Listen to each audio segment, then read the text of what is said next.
ঘরের উপর থেকে সব নেতা মন্ত্রীরা ওড়াফেরা করছে। হ্যাঁ, ঘোরাফেরা না ওড়াফেরা।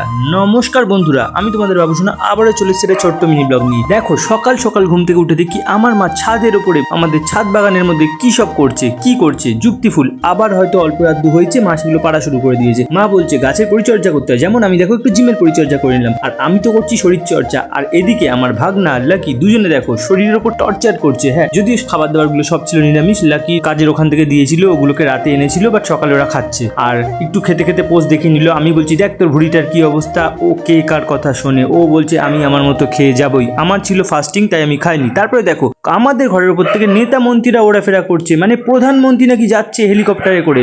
তারপরে সেটা দেখার জন্য ছাদে উঠে গেলাম। ছাদে উঠে গিয়ে দেখি প্রধানমন্ত্রীকে বাদ দাও, এদিকে আমার বাবা আর আমার ভাগনা ঘরের কাজ নিয়েই ব্যস্ত। আমাদের সিঁড়ি তৈরি হচ্ছে। দুদিন আগে আপনাদের দেখিয়েছিলাম আমি আমাদের ঘরে ছাদের উপর একটা সিঁড়ি তৈরি হচ্ছে চিল ছাদে ওঠার জন্য, কারণ ওখানে জল ট্যাঙ্কিটা আছে, ঝুলে ফেলে উঠতে হয় ছাদের মধ্যে। তাই ওই জায়গাটা নতুন একটা সিঁড়ি তৈরি হবে, তার জন্যই বাবা পুরো একদম জোর কদমে লেগে পড়েছে, সাথে আমার ভাগনাও আছে। তারপরে দেখো সন্ধে হয়ে গেছে। আমাদের ছাদ বাগান থেকে আমাদের বাগানটার ভিউ নিচের দিকে। হ্যাঁ, আমাদের বাগানটাকে দেখে তোমরা ভেবে নিও না যে আমরা পুরো জঙ্গলের মধ্যে বাস করি। হ্যাঁ, আমাদের ঘরটা পুরো গাছে ঘেরা। তারপরে দেখো আজকে ছিল একাদশী, ওই জন্য ভগবানকে ভোগ দিয়ে রাধে রাধে বলে এখানেই শেষ করছি ব্লগ। সবাই ভালো থেকো, সুস্থ থেকো, আবার দেখা হবে এরকম ব্লগে। আর ঝটপট একটা ফলো অ্যান্ড সাবস্ক্রাইব করে নাও।